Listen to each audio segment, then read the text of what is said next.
I'm Chantal. I'm the Admissions and Student Services Coordinator here, and I'm going to tell you about why the Charlie card is called a Charlie card.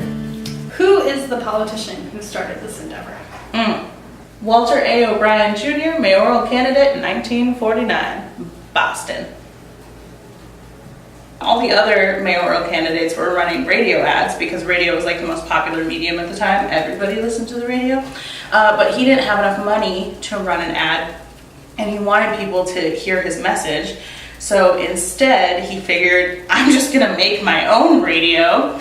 And he hired a bunch of songwriters to write a song and then get on a car or a truck and just drive around Boston and sing it super loud through a megaphone. What is the story that's told in the song? It's a tragedy. The song, even though it's framed as a comedy, it is truly a tragedy.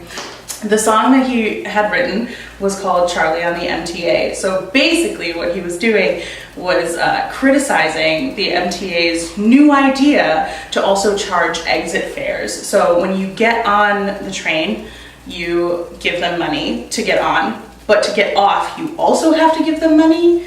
So that wasn't really a popular idea. But the song is called Charlie on the MTA. About a man named Charlie. He gets all dressed and ready for his day, and he puts a dime in his pocket because, you know, this is pre-inflation where things cost a dime.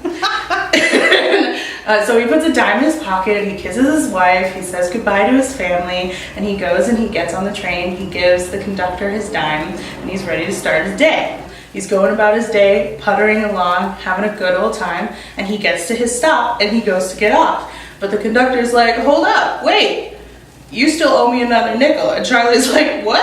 I'm sorry, like, that doesn't make sense. So Charlie's like looking in his pockets and he doesn't have anything. So Charlie can't get off the train. And he's just stuck on there forever because there's no alternative, right? So for the rest of his life, night after night, he's just riding this train.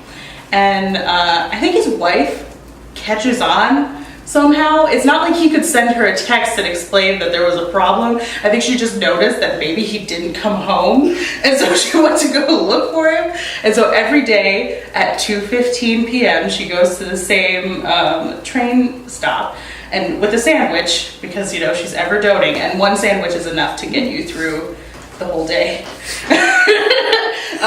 She goes with a sandwich, and out of the open window she like chucks it to him, and he just rides the MTA for the rest of his life. Nobody ever knows what happened to him. I'm gonna assume that he died. Walter, good old Walt, who had the song written, did not win for mayor, which is a bummer.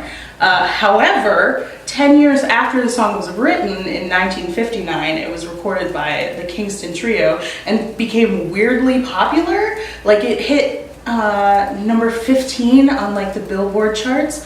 And so the irony of this is that Walt couldn't afford to have it played on the radio, and now it was only played on the radio. Can you imagine turning on the radio and just hearing the song of your failure just repeated all the time? Anyway, now it's part of Boston lore, and the MBTA didn't get rid of exit fares until 2006.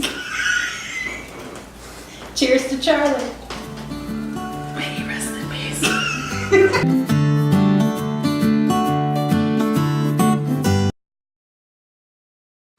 Find a kiosk at an MBTA station.